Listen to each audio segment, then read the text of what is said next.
Hello, and welcome to Austin Opera's Live from Indy Terrace weekly broadcast. I am Nathan DePoint, Senior Director of Artistic Operations, and it is our pleasure to spend the month of March celebrating International Women's Month by highlighting several talented women that we've worked with over the years. Our first guest this month is the remarkably talented and creative Alison Moritz. Alison is a thoughtful director that Austin Opera has had the pleasure of working with on both The Manchurian Candidate in 2016 and most recently La Bohème in 2019. Alison has made a name for herself working all over the U.S. at companies like Washington National Opera, Minnesota Opera, Opera Omaha, Lyric Opera of Kansas City, and Opera Colorado, to name a few. She is also a constant collaborator with composer and librettist teams in the world of new opera. Alison has not allowed the global pandemic to slow her down either. She was the stage director on a project titled Miranda, a Steampunk VR Experience, and was recently named the interim managing artistic director of Peabody Opera. Please join me in welcoming Alison Moritz. Hi, Nathan. Hey. How are you? I'm great. So glad to be with you today. It's great to see you. I think the last time we were able to see each other in person was in New York at the Met semifinals, if I'm not mistaken. Oh, that's right. Right before the world shut down. And yeah. It was actually, always, I think it was like a year ago, a couple days ago. Yeah, I know. It's crazy. It's insane. So what's new? How are you? Where are you? Things are great. I'm in Brooklyn, which is, where I've been for most of the pandemic. It's my home base. And I'm really lucky in that, the first wave of cancellations that I had, I was working with some truly tremendous regional opera companies, many of whom paid me in full, which meant that I went into this entire long, drawn-out process of a pandemic really feeling taken care of and supported by our opera community. And that gave me a lot of kind of emotional and creative bandwidth. And I'm really grateful for that. And then, of course, as things wore on, people started imagining what kinds of projects we can do in this time. So, as you mentioned, one of the big projects I did was a treatment in VR, where we designed, 6 different complete virtual locations, multiple unique character assets, and we partnered with some truly unusual partners from the tech and artistic side in order to make an opera. And then since then, I'm continuing to work on projects that will be filmed over the summer, things that are being kind of put together socially distanced and responsibly during these times, and continuing to look forward to the future of what we're going to get to make in these next couple of years and what I hope is going to be a real technological, social, and artistic renaissance for our genre. I think you're totally right. It's incredible to think about the conversations that we're having here in Austin and how differently they're informed these days based on the last 12 months that we've all lived through, and how each of those elements, you talked about the technology and the gathering in spaces, and how each of those are going to be informed as we go forward. I don't know that any of us have the answer as to what the future is going to look like, but it's going to be a constant evolution, which is super exciting.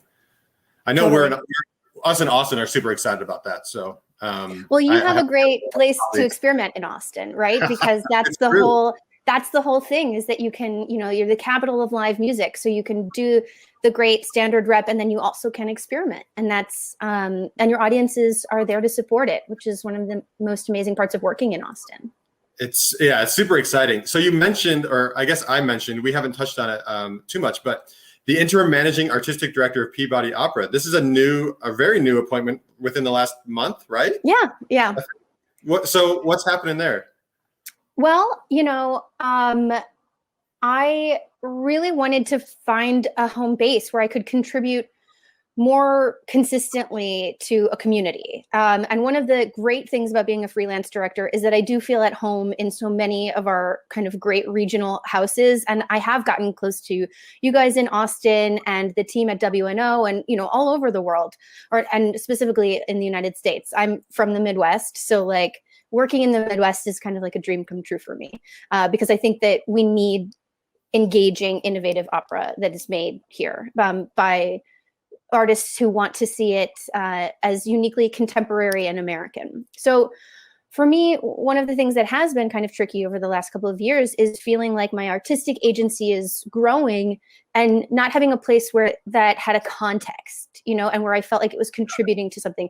And particularly in this time of like tremendous change. And one of the things that I think has come up like again and again in this turmoil is, the responsibility we have in training young artists who are entering this field, because we can no longer say like, this is the ladder to success, or we can't even say this is what worked for me, right? Because the world that encouraged me and supported me does not exist. And so that was something I really started thinking about a lot during the pandemic. And I was really fortunate that a couple of colleagues that I truly admire reached out to me, mostly from the new music side of things, to see if I could start, kind of re-engaging that side of the opera department at Peabody, and collaborating with the tremendous composition department there. So I'm really encouraged. I think we're going to do some great things. There's a tremendous like new media program and a recording arts program. It's got like an outlay of specialties that is totally unique in the American school system, in terms of like, it might be possible to resurrect my work in VR, and to do some really inventive things that have artistic value and might not inherently be the things that sell seats in the short term, right? So sure. I'm really excited to have kind of like a place, hopefully, where all of my best and dearest ideas will have a home. It's a creative playground, it sounds like. That sounds awesome.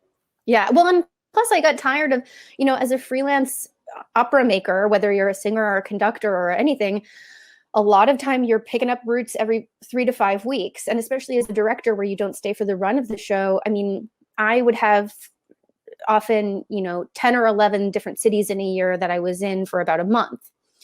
And that can be really exciting, but it can also be really draining in that, one, I don't think it's ecologically responsible in so many ways, but also for me, in terms of my creative time and energy, I just kept thinking like, I'm always having to figure out where the Trader Joe's is. Like, and I'm always having to pack these same 2 suitcases. So yep. What if I could pack a little less often? What if I could,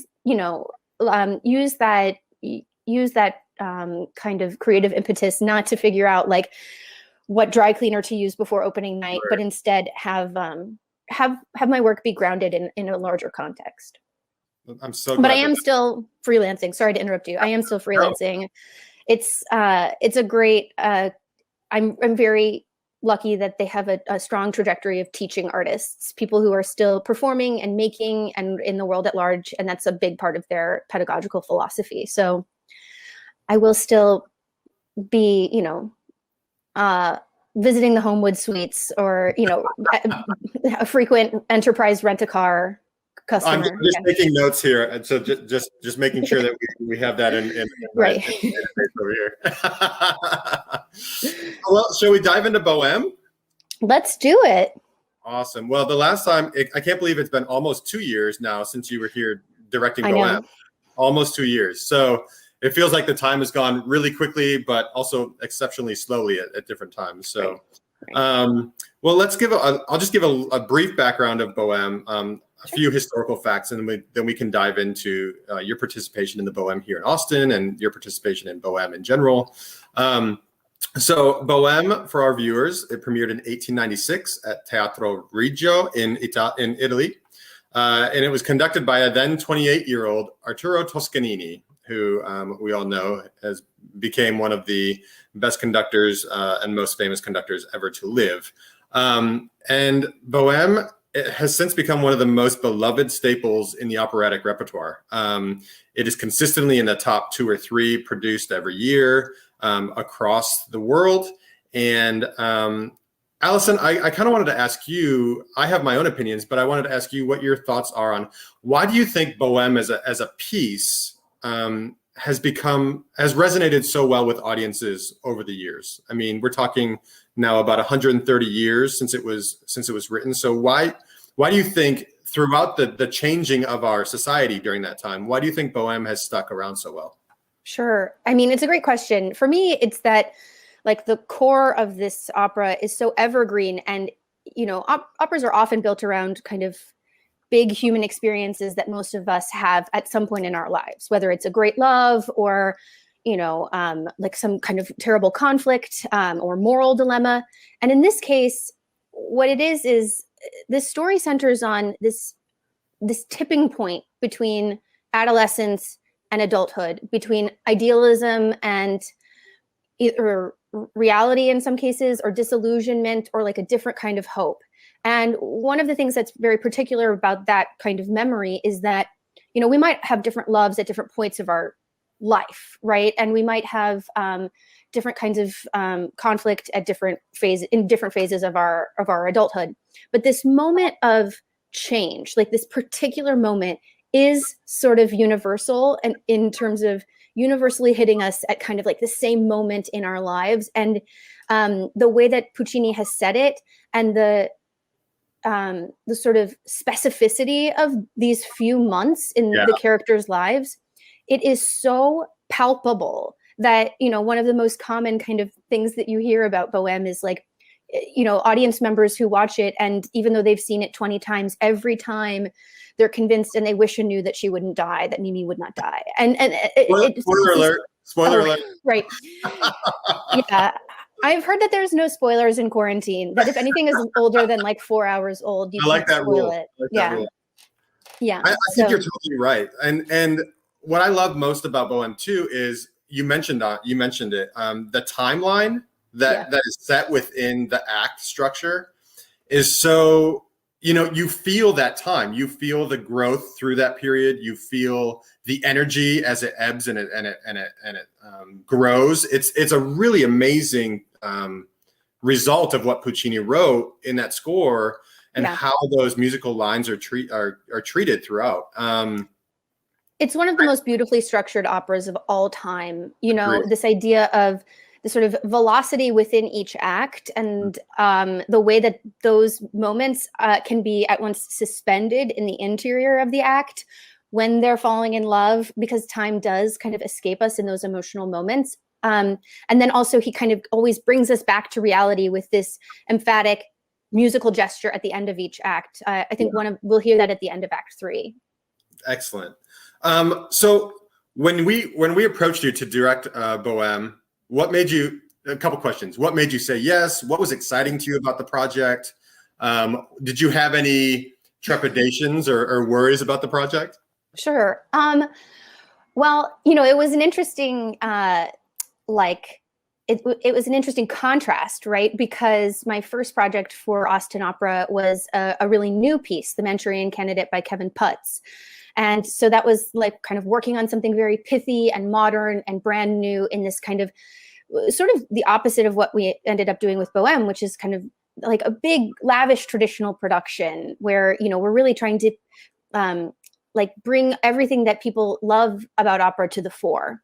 Manchurian kind of subverts a lot of that. And so it was fun to get approached to do something completely different. And for me, I am like a lifelong opera geek. I saw my first opera when I was 9, and I was just like, that's it. I didn't know at first what I wanted to, that it would be my vocation. That didn't come until much later. But so as a lifelong opera lover, Bohème is, as you say, like it is a huge part of the canon. And, it's just so happened that a lot of my career is doing new work and collaborating on contemporary repertoire, or doing like sort of revisionists imaginings of rarities. Sure. But this other thing is, what is a well-made opera? And like, there's something about working with these true masterpieces that is, you learn so much from the actual structure of them. And I had felt that way. There was one year where I did, 3 magic flutes. There was another year when I did like 3 Toscas. And those operas have now become ingrained in me. And I had I had never assisted a Bohème. I'd never worked on one. And it was always something that I that I was excited about, because I do feel like this experience is universal. And I had those moments in my 20s. Luckily there were antibiotics and we're all okay. But, Yeah, so I was really excited. And of course, I need to say one of the reasons I was excited was I was super excited to come back to Austin. I mean, if you had asked me to direct Garbage Opera, the Garbage, I would have done it, right? Because I really enjoy working with you guys. I'm just adding that to my notebook. Yeah, right. I think it hasn't been written yet, but there's always a way. Yeah, and especially I liked working with your chorus, right? I mean, those choristers who were in Manchurian, we put up a show, a very complicated show in like 9 days. Yeah. And I was so impressed with their excellence, their rapport amongst each other. It was just fantastic experience working with them. And so, of course, like a hallmark of Bohème is this gigantic celebratory act 2 where you have like a sort of an entire community on parade. Yes. And the notorious act 2 of Bohème. Yes. So that was exciting to me to get to work with your chorus again. Oh, that's so great to hear. Our chorus and our chorus master, China Crisara, has done a great job building that chorus over the last several years for sure. Well, why don't we dive in? Sure. I asked Alison to pull some clips that she wanted to share and kind of talk about her process to the clip and the scene and talk about why she wanted to do that scene. So Alison has selected several for us. I think we have like 6 or 7. And so we're going to jump right in. The first clip is from Act 1. It features Elizabeth Caballero as Mimi and Kong Wong as Rodolfo. Alison, do you want to set any more of this scene for our viewers? Yeah, sure. I mean, this is probably the most famous meet cute in opera, right? And there's always this like small debate. We know that, Mimi comes with her candle and Rodolfo is going to light it. And then the question is, does she blow out the candle on purpose or on accident? And then we do know, and we hear later, that he kind of hides her key that she's looking for on purpose. So what I found really engaging, looking back at the video and remembering my time working on these pieces with the amazing cast that you guys had, is this really lovely moment with Liz Caballero and Kong Wong, because Kong was new to this role. This was his debut as Rodolfo, and Liz had sung Mimi several times in amazing productions. And I really do think this balance of having like sort of a newbie and a veteran when it comes to Puccini is incredibly productive, because you get a sort of freshness and reality, but then there are moments that have to be so specific. When does he touch her hand? When does what happen with the key, and so on? They have to be so in time with the music, because Puccini was writing it almost like a film score. He had a very sort of cinematic mind in a way. And I think this is a really key scene in establishing what all of Act 1 is meant to do, which is this big ramp up of, we have to laugh with these people and love them before we cry with them. We have to fall in love with them as much as they're falling in love with each other. And I think that these two singing artists did an incredibly beautiful job of evoking that. There are a couple of other design things that I think are kind of interesting to point out, because Sure. This is a beautiful set that came to us that had already been around for years, and different opera companies have used it to sort of do bohème in different ways. And so one of the things that is kind of interesting about it is the garret is truly a little small box, lifted up on stilts. Filled with all the things. And I loved, it's tricky, but this idea of working within a very confined space, there is a reality to that. Sometimes you see a bohème and like the garret is the size of the Metropolitan Opera stage. And you think like, I think about my Brooklyn apartment and what I can afford. And, but the way that we decided to use it is, this isn't how the set is always used, but we kept the entire stage open in Act 1. So that you're looking at the inside of the garret, but then you can also see the surround of the idea of a Paris street. And so throughout that, we have little kind of like drive-bys with different members of the chorus who are on their way to the Christmas market, coming to and fro. And it provides this kind of like lively counterpoint or context that you feel the pressure of the world outside, that these two people are they're like about to sink into this intimate moment. And then there's always this lift out of it, which Puccini does so beautifully in the music. So you'll see at the very end, they'll kind of leave the garret and they'll be outside of that little shoebox. And then the other moment that I was going to mention is, there are so many tropes and traditions in this opera, and lighting is one of them, right? Yeah. And so this whole scene is about lighting. This whole scene is about the candle goes out. Well, first of all, you light a candle, and a candle doesn't illuminate an entire room. You have to be close to the candle, and you have to guard the flame, right? Then the candle goes out. Just using candles a lot last week. Yes, yes, that is accurate. Totally. So then the candle goes out, and you know, a lot of times when this happens in opera, the whole thing still looks like it's like beautifully spotlit, and you can absolutely see everything that they're doing. And for me, that kind of is antithetical to the realism and naturalism of the story, the source material, and everything. Exactly. So, you know, Jim Sale, the excellent lighting designer, and I had a really good time kind of finding like, what is the tipping point between dark and just like a blackout? And I do think it reads very well on film. So those are just a couple of the little sort of inside design moments of this bohème. Wonderful. Well, let's watch the clip.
Oh, it's so nice to revisit. Yeah. So sweet. And like looking at it, you know, Jim Sale really did a beautiful job of calibrating that. And, you know, it's this moment of, yeah, you see their little sort of mutual candles in their spots early on. And then, you know, when the lights go out, you know, we're kind of plunged into what feels like a too dark cue. And that sort of excites our voyeuristic tendencies. And it makes you lean in. Exactly. It makes you lean in. And then in that time, we use kind of larger gestures, larger movement across the stage so that your eyes are adjusting not to the fine detail of their faces, but to their traffic, you know? Yeah. And then as their eyes adjust, our lighting adjusts too, so that by the time their eyes have adjusted, and he's about to sing about, we don't need a candle, we have the light of the moon. now we're in this beautiful intimate glow. And I think that was really like the cueing looked very beautiful and musical, in my opinion, both on Jim's part and also our calling stage manager, Miranda Wilson. Yeah. The other debut I want to mention before we get too far along is our conductor was also debuting Bohème. Yes. And Austin audiences know our conductor, who is on this project, very well as the music director of the Austin Symphony Orchestra, Maestro Peter Bay. So he was leading our orchestra through his first Bohème, which went exceptionally well also. So to have the amount of energy of debut, as you were saying, paired with veteran and a little bit of more knowledge was such a great energy in the room. Yeah, Peter's delightful collaborator and just such a warm human being, and I think that breathes into his kind of connection with the singers and to his interpretation at large. So, sure. I mean, it's. I think you always kind of like, they say that like teams play better when it's a home game, right? And I felt that it felt like a home game for Peter in a way that was really delightful. Absolutely. Well, shall we go on to the second clip, which Sure. the end of Act 1, beginning of Act 2. So Alison mentioned a little bit about the traffic and things and the ends of acts and how Puccini kind of frames those. So I turn it over to you. Why is this clip noteworthy? Yeah, so this is such a beautiful sequence in that, we see the end result of this meet cute, right? Rodolfo is kind of imploring Mimi, like, it's cold outside, let's stay in tonight. And she's saying, no, we've got to get out, we've got to go. And one of the things that I find really delightful about Bohème in general is that it does this really clever thing where there's so much play acting. There's so much of the role of the performer in all of these characters. And it is their artistic temperaments coming to the fore. So in this case, there's this sort of little moment where Rodolfo and Mimi pretend to be like fancier people than they are. And they say, like, will you take my arm?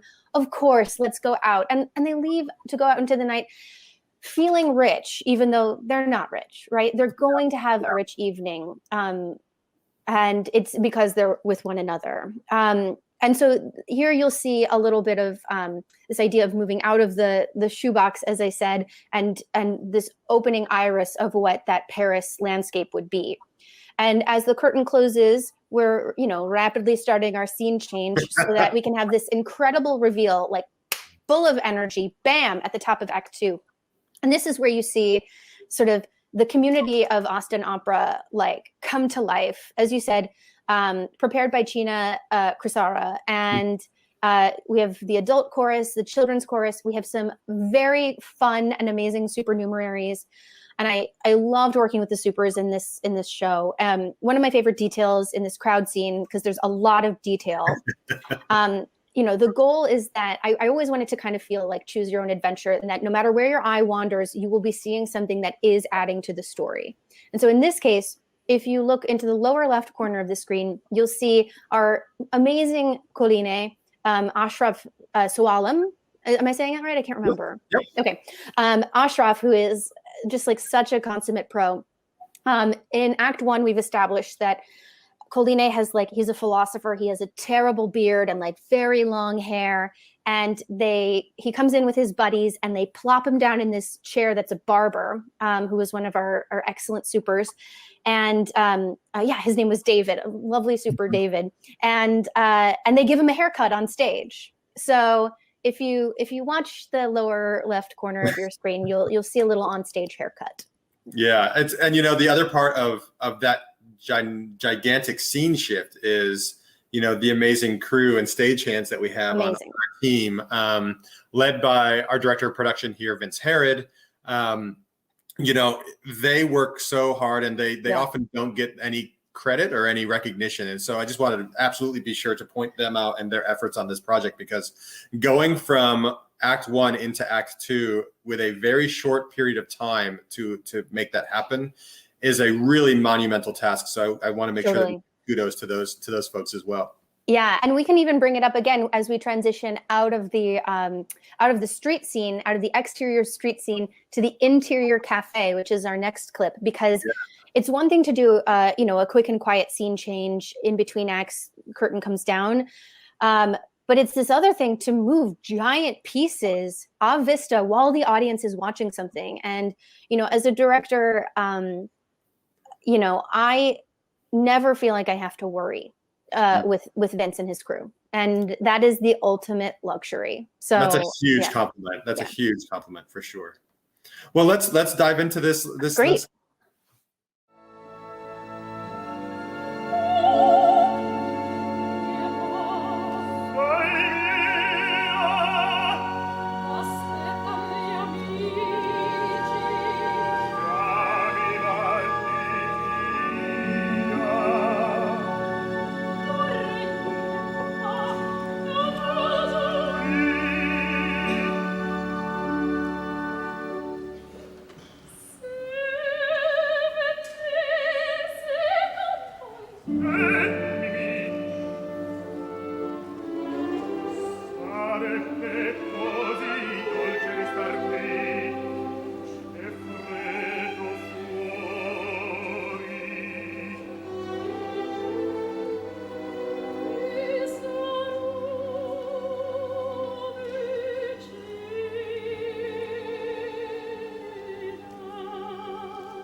It's hard not to bounce around during that music. I know. Also, questo re. Yeah, and at the tail end of that, we heard Andrew Lovato, the excellent baritone who's been to Austin multiple times. And I first worked with him at Minnesota Opera, where we collaborated on. We were both working on the Manchurian Candidate premiere there, directed by Kevin Newbury. And then we worked on Manchurian again in the new production at Austin. And I believe he's been with you guys for several things. Yeah, he's been with us for several things. So his Chenard was just so heartbreaking and so wonderful. Like it's such an oft overlooked role in the opera. It's such a glue piece to every part of the main, principles. So let's move on into, then we are about to meet someone. Right. We're going to meet a couple people. Right. So we're going into the cafe. So the way that this worked was very tricky. So in what you just saw, at the very back of that, there was like a cafe table and some other things kind of establishing that we were looking at the outside of Cafe Momu. And then what ends up happening is the principals move downstage as they're, meeting one another and kind of deciding. Yeah, they decide that they're going to go into the cafe. So they move downstage, and behind them, this entire set comes in, and it's moved by the crew. And lights drop down from the ceiling, and then our excellent supernumerary waiters and our amazing sort of maitre d' of this cafe establishment, they move on all of these tables and chairs, and there's customers inside, and it's just like a lovely little change of scene that happens kind of magically mid-act. And right, exactly, magically, right. After weeks of rehearsal, magically, right. So then, our friends, all of our Bohemian friends, are inside the cafe, and Marcello, who is kind of Rodolfo's right-hand man, is, starting to, flirt with ladies. And unfortunately, he hears the voice of someone he knows. It's his ex-girlfriend, Musetta. And she's coming with her paramour, who is an older gentleman named Alcindoro. And in this case, we have just like such luxury casting in all of these roles. The excellent Marcello was Noel Booley. His Musetta was Susanna Biller. And then the Alcindoro was, of course, David Small, who is an Austin Opera favorite. Yes. He's so and wonderful. Then it's so great. He's such an amazing character actor, and it's wonderful to collaborate with him. And then the little sort of special feature in this scene is, of course, local actor Tom Byrne, who was our maitre d'. I will point out, I would say, like, the design anecdote that's interesting here is that the costumes that came with this production were beautiful, but I did feel like the costumes for the ladies really separated them from, I think there are 6 Bohemians. There are not 4 Bohemians and their girlfriends. Right. And the way that the costumes of the production originally looked, it really did separate the women from being kind of artists and creative in their own right. They had a very different color palette. It was much harsher. The original Musetta look for this was like all black, actually, with white accents. And it was lovely, but it didn't tell the story that I wanted to tell about this woman and amongst these characters, right? And so what we needed to do was we needed to find a way to tell a slightly different story about this woman. And I collaborated with your costume coordinator, Catherine Lang, and we found this beautiful dress from an online Civil War reenactment source. And so that period of time is, of course, when we think about Civil War fashions, the people who were, in the upper class were receiving trends from Paris, from France. And so we're really establishing Musetta as like this sort of nouveau riche French woman in this outfit that you'll see her in. Wonderful. Well, let's dive right in. Great.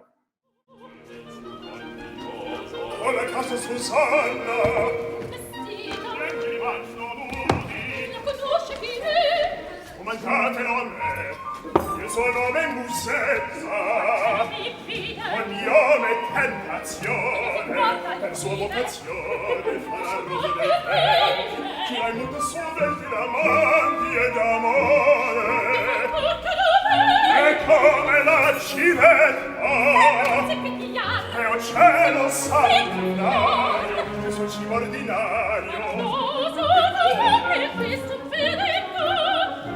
al cuore, per questo io non ne ho più. Passami il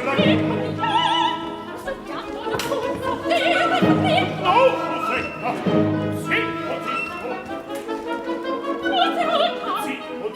Sì, comunicarlo. Arresto! Con chi parli? E non devi poco.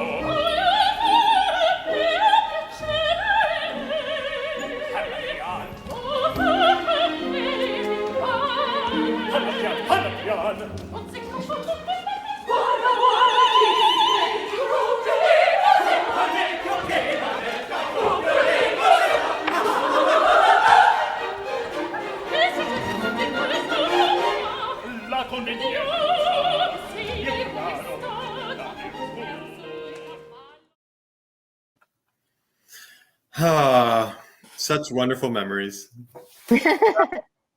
Let's move into Act 3. We find out that the excitement and joy between the young lovers Mimi and Rodolfo is not in the same place it was when we left them in Act 2, the end of Act 2. And this first clip from Act 3 features Kong as our Rodolfo. As you mentioned, this was his first Rodolfo.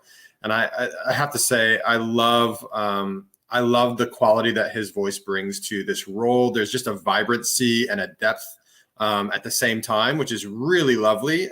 We were able to bring him back again for the Duke in Rigoletto, which was a very different role for him. Different I feel like he fits the role of Rodolfo just as a human very well. So what else do you want to talk about from this clip of our Rodolfo?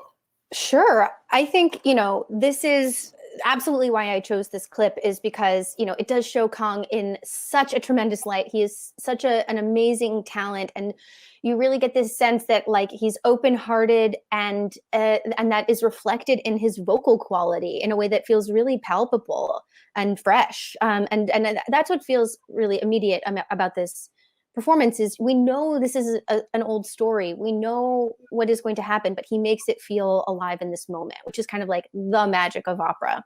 Right. Of course, this is a trope of Puccini's in terms of this act. Act 3 begins at dawn, and that is a common trope. And we have this sort of beautiful snow falling on the set. And, I just wanted to mention that this is a kind of interesting set because it has such a strong diagonal. And if you'll notice, the way that we worked with this staging is a diagonal is a very engaging visual kind of tool. And so what we did was we really focus Kong and Noel, the Marcello and Rodolfo, very far down stage, and we pull Mimi kind of into the background.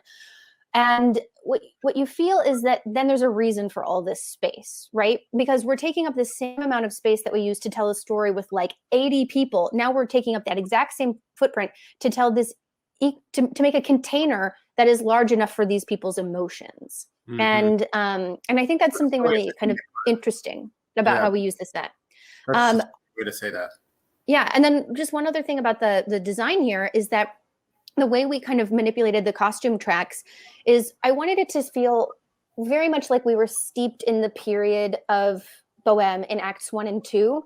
But by the time we get to Act 3, these characters are wearing different layers, and their lives, their emotional lives have kind of stripped back.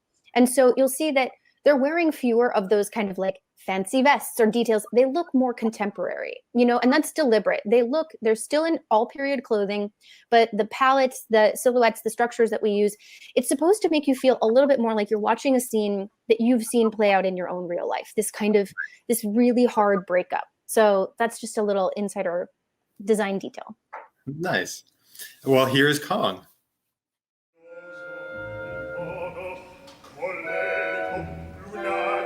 Imbevuto di pregiudizi, noioso, cocciuto. Fa incolledir me poveretta. Mia è una divetta che frescheggia con tutti, un moscardino di visconino e farocchio di tria, e la sconnella scopre la caviglia con un far promettente ed usigliere. Potevo dir non mi sembri sincero. Ebbene no, non lo so.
Man,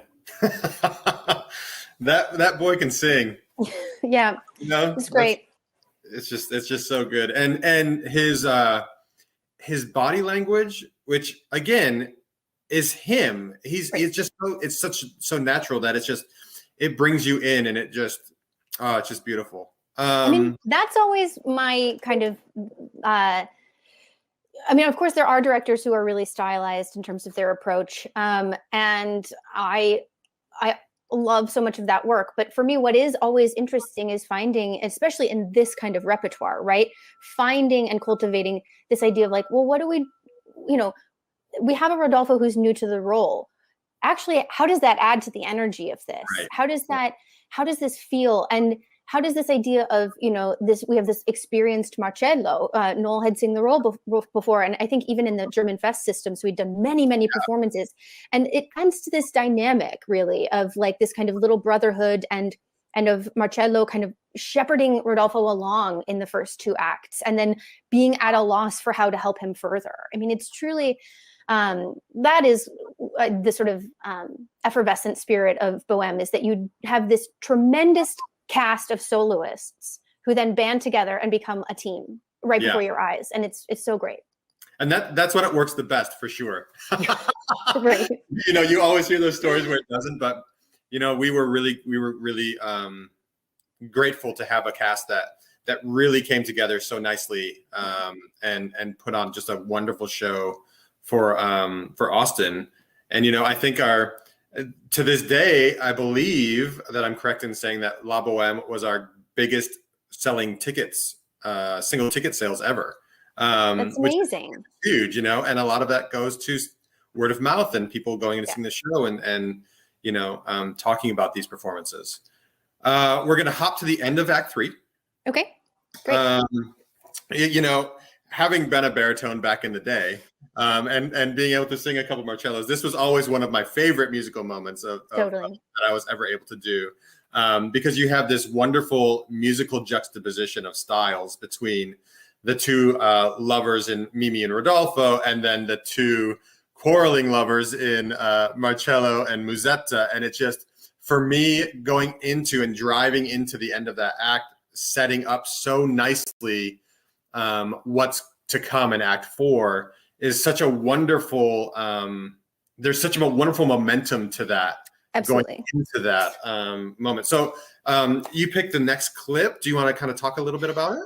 Yeah, sure. I mean, I totally agree with you. This is what we talk about when we talk about Act 3 in particular being like a perfect act in the canon of opera and being structured so beautifully and following in this very common trope that goes from Handel through Mozart, this idea of building up an act musically, voice by voice, so that you're really culminating the action of the musical and emotional narrative at the end of an act with this kind of cliffhanger of the voices weaving this crazy tapestry and providing a contrast with one another. One of the things that is so difficult to get right in a bohème is this delicate balance between the comedic and the tragic, right? And the code switching that happens really, really quickly. Right. And so just two tiny moments that I wanted to bring up in the acting of this. One is when Noel Marcello runs out of the inn at the end and he's watching Musetta walking away. And you see him, and what he does is the moment is comedic as he runs out and he kind of like skitters to a stop because he's like stopping himself. Right. And then as he sees his girlfriend walk away and the performance kind of drains from him and the heat of the argument dissipates, you see his body language totally change as he goes to the door and he stops and he realizes what he has just done and that it's irrevocable, that Mimi and Musetta and Marcello will not reconcile in this version of Act 4, and that this is a kind of this is a finality.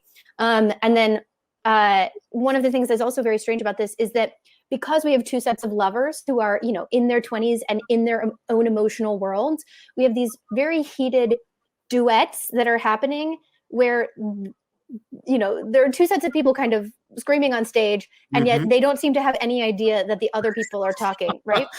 And in the case of Mimi and Rodolfo, that totally makes sense, right? Because they are in this like little love bubble. And so one of the things you'll see at the end is like at the very end, Marcello calls Musetta a strega, and that pulls, Rodolfo hears it and he turns away from the kiss, away from this moment with Mimi. And it's almost like he's going to realize like, this isn't smart, or a love bubble is gonna burst, like Right. case in point. And Mimi draws him back into that moment, and then of course that leads into this beautiful moment at the end of Act 3 that is this kind of reiteration of their fantastic singing at the end of Act 1. Yeah, wonderful. Well, let's take a look and a listen.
The dynamic between Marcello and Musetta, which Susanna and Noel did incredibly beautifully, and a very nice costume for Musetta in that moment too. Right. But I think you get the picture, and Yeah. of course it was beautifully handled by all four of them. Yeah. Absolutely. And it can be so tricky because they're both in such different musical worlds and styles, between the legato being sung by Mimi and Rodolfo and the staccati being handled by Marcello and Musetta, that when you hear it juxtaposed on one against one another, it's a really thrilling moment. And yeah, so let's we prepared everybody earlier. Everyone knows what's happening to Mimi. Yes, I did spoil the end. Yeah.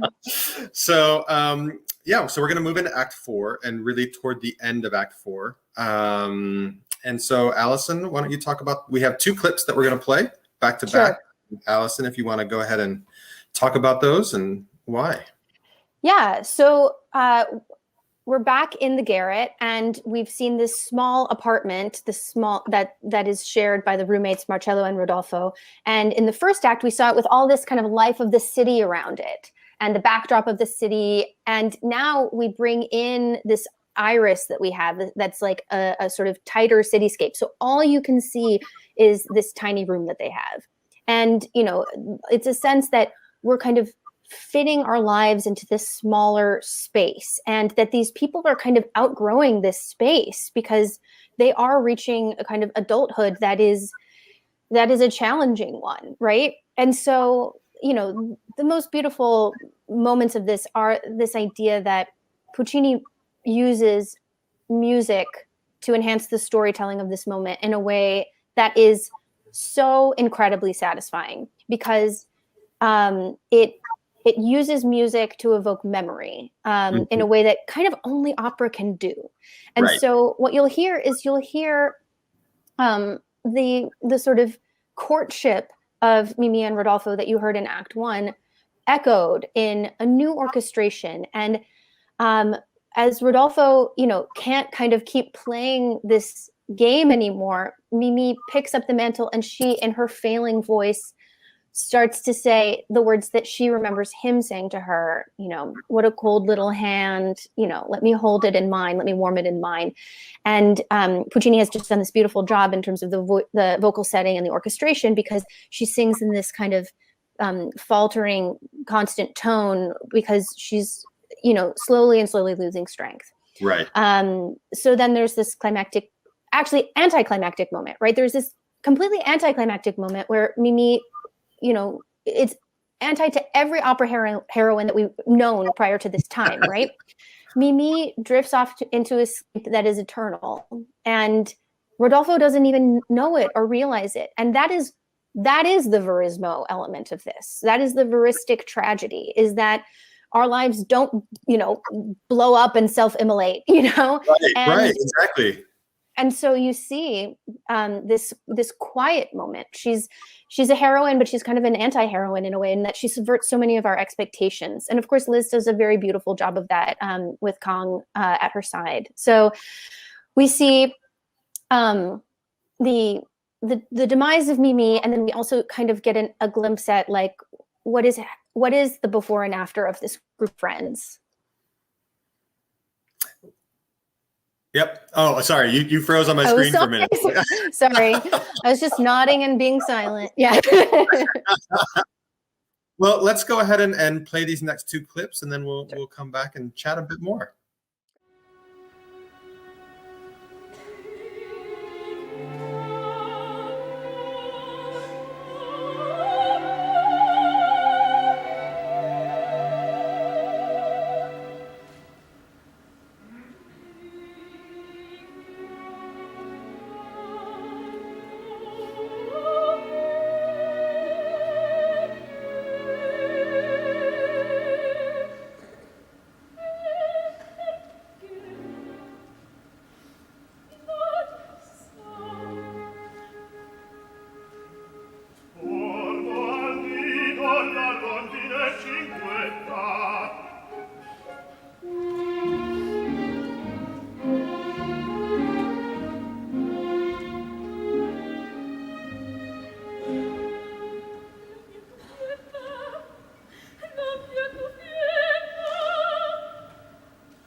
Oh, so great to revisit this piece with you. It's such a masterpiece, right? I know. Man, that sweeping music at the end and the drone of the orchestra at the end, just the inevitable drone. It just, man, gets you every time. I know.